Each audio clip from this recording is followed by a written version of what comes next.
Bonjour tout le monde et bienvenue pour cette guidance de ce lundi 22 juin.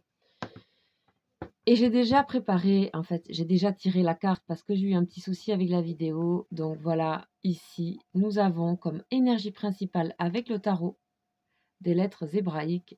J'ai comme énergie principale pour ce lundi 22, même finale, une carte dorée. Vous savez, ce sont les cartes spéciales. Finales montrent qu'elles sont accomplies. Donc ici, même finale, c'est la mer en fait. Ici, c'est un... Vous voyez qu'en fait, c'est un espace clos. On voit que c'est refermé et en fait, il y a l'extérieur et l'intérieur. On nous dit qu'il n'y a plus aucune séparation entre l'extérieur et l'intérieur puisque ce que nous avons ici à l'intérieur, enfin, nous avons tout à l'intérieur en fait. C'est comme si tout était déjà à l'intérieur. Donc, je vais vous lire un petit peu ce qu'on nous raconte ici. Donc, on nous dit qu'ici, rien n'a été oublié, le cycle est accompli. C'est la Mère divine qui accueille en son sein tous ses enfants revenus à elle. Il nous rappelle que nous avons en nous-mêmes toute la puissance nécessaire, toute la connaissance et la richesse de l'univers. Elle est l'accomplissement de la roue de la vie que le mental ne peut comprendre. C'est le repliement de l'espace et du temps dans l'éternel présent. Elle est la manifestation ultime de la grande mère qui soutient les mondes et dont nous sommes tous les enfants. Même nous rappelle notre place dans ce cycle de la vie, dans la trame du grand corps infini de la mère. Nous ne sommes plus séparés, ce qui peut nous sembler loin de nous, sur un autre continent ou jusqu'aux galaxies les plus éloignées, est en réalité tout proche. Ceux qui ont quitté leur corps et qui voyagent autrement sont toujours reliés dans le grand corps de la mère. Dans la conscience de même finale, le cœur se dilate à l'infini jusqu'aux confins de cette trame englobant ceux que nous aimons. Par-delà l'espace et du temps. Par-delà l'espace et le temps, pardon. Bon, mais voilà, si vous avez des personnes que vous aimez, eh bien, en fait, elles sont là. Elles seront là, même si elles ne sont pas là. Et on dit que vous avez toute la connaissance, toute la puissance ici. Vous avez tout ce qu'il faut en cette journée. Vous n'avez plus rien n'est séparé. Vous êtes dans une sorte de bain bienveillant, voire protecteur. Vous ressentez l'amour des gens qui ne sont pas là aussi. Enfin, je pense que vous avez bien compris. Nous allons voir une énergie supplémentaire avec cette... Là, l'espace, le cycle, on arrive à un fin de cycle ici. C'est accompli. Il y a quelque chose qui s'accomplit. Allez, on va voir ça avec le tarot psychique. Donc, vous savez, c'est toujours un petit peu les mêmes tarots. Je ne change pas tout le temps.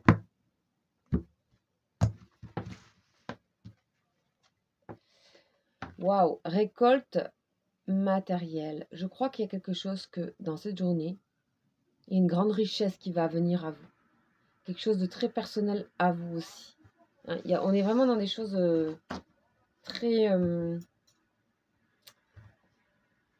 très personnelles et solitaires et individuelles parce que j'ai le 9. Le 9, c'est l'ermite. D'accord? Donc, et la récolte avec le soleil ici, je pense qu'il y a un certain bonheur, une certaine lumière, une chaleur ici, dans cette journée.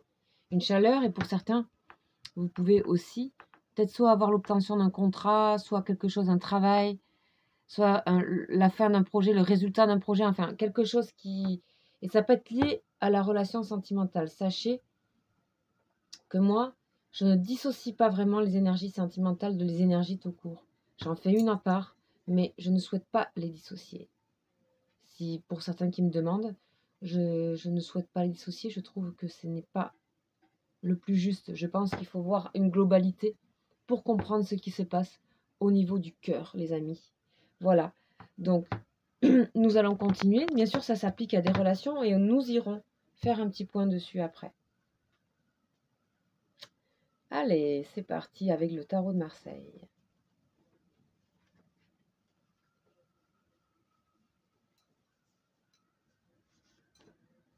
Le pendu. Oh, le pendu. On dirait qu'en ce jour, vous allez voir un petit peu les choses autrement. Le pendu n'est pas forcément une mauvaise carte. C'est celui qui réfléchit, c'est lui qui médite aussi. D'accord? C'est celui qui fait une pause pendant un temps. C'est celui qui regarde à l'envers. Celui qui a besoin de regarder les choses. C'est lui-même qui s'est mis dans cette situation-là. Donc, il y a une situation qui, pour moi, n'est pas forcément de blocage puisque nous avons la récolte matérielle ici. Donc, c'est un temps pour récolter quelque chose. C'est un temps pour se donner à soi quelque chose. Et c'est rayonnant, vous voyez cet homme ici. Et c'est racine, c'est-à-dire que c'est quelque chose qui va rester pour de bon. Et ça, c'est peut-être quelque chose que vous avez connu. Il y a peut-être des choses aussi où vous avez vidé vos pièces sont tombées de vos poches. Mais aujourd'hui, vous savez que ça peut être nécessaire sans tout perdre, sans se sacrifier. Et là, on n'est pas du tout dans le sacrifice. Au contraire. Ok? Donc, on va voir ce qu'on nous dit avec la triade.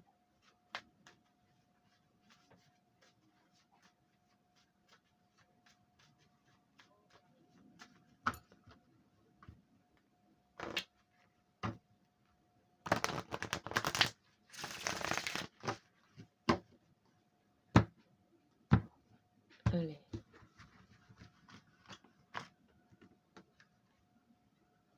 Et on a le mensonge. Ici, il va falloir aller regarder un petit peu les choses cachées.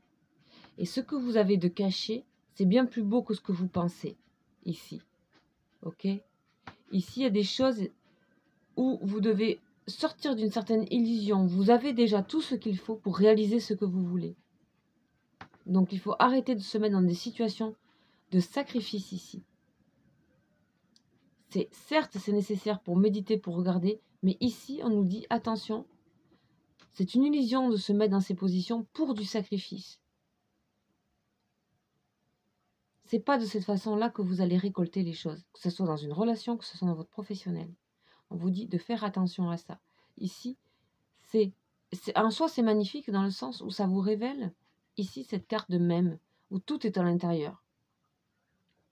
Et on voit que ça vous révèle quelque chose de positif, de votre propre capacité à être, à récolter et à la richesse que vous pouvez avoir intérieure. Ok, allez, maintenant on va voir donc les énergies sentimentales.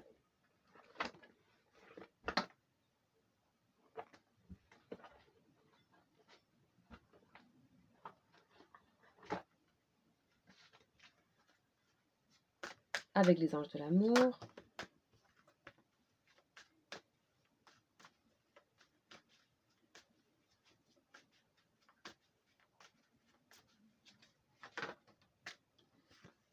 Ok. On en a une qui est tombée, je la prends. On nous dit cela vaut la peine d'attendre. La synchronisation divine est à l'œuvre dans votre vie amoureuse. Ok, oui, cela vaut la peine d'attendre ici, mais pas dans le sacrifice. Ok, maintenant je vais aller en chercher une. Si c'est attendre pour se faire des illusions, c'est pas ça. C'est vraiment attendre en créant soi-même sa propre récolte, sa propre puissance. Âme sœur, oui, c'est bien votre âme sœur. On vous dit que si vous pouvez révéler et sortir ces illusions de votre esprit, on vous dit que vous avez de fortes chances de trouver une personne qui vous va. Et en ça, cela vaut la peine d'attendre, de traverser ça pour vous, de traverser cette chose. C'est pour ça que je ne souhaite pas dissocier les énergies sentimentales de votre propre cheminement. Pour moi, c'est trop lié. D'accord? Donc, ici, vous avez quelque chose de magnifique que vous pouvez trouver. Vous levez le voile dessus. Vous levez le voile aussi sur ce qui est du sacrifice et ce qui ne l'est pas, et ce qui nécessite d'être regardé autrement. Et si vous regardez autrement, oui, cela vaut la peine d'attendre dans ce sens-là. Et du coup, comme vous épurez et vous êtes beaucoup plus vous-même dans votre puissance à vous, le fait que plus rien n'est séparé, les gens que vous aimez sont là, tout le monde est là, votre puissance est là, votre connaissance est là, vous pouvez trouver votre âme sœur. Donc ici, on peut s'aligner ici. Et surtout, c'est riche et c'est chaleureux ici dans cette journée-là. Voilà pour les énergies de ce jour, le 22 juin. Sachez que pour le moment, j'ai un petit peu arrêté mes lives, mais que je vais bientôt reprendre les lives. Donc ça sera mi-juillet que je vais les reprendre. Sachez que je peux en faire un si j'en ai la possibilité et je vous préviendrai comme d'habitude sur mes lives, enfin sur mon espace communauté, mais je vous préviendrai dans les énergies du jour aussi. Sachez que vous pouvez donc me consulter par contre par téléphone. Donc vous pouvez m'écrire si cela vous intéresse. Je fais des guidances là d'une demi-heure et d'une heure. Et de 20 minutes aussi pour les extensions sentimentales. Donc n'hésitez pas à me contacter si vous voulez vous renseigner à ce sujet.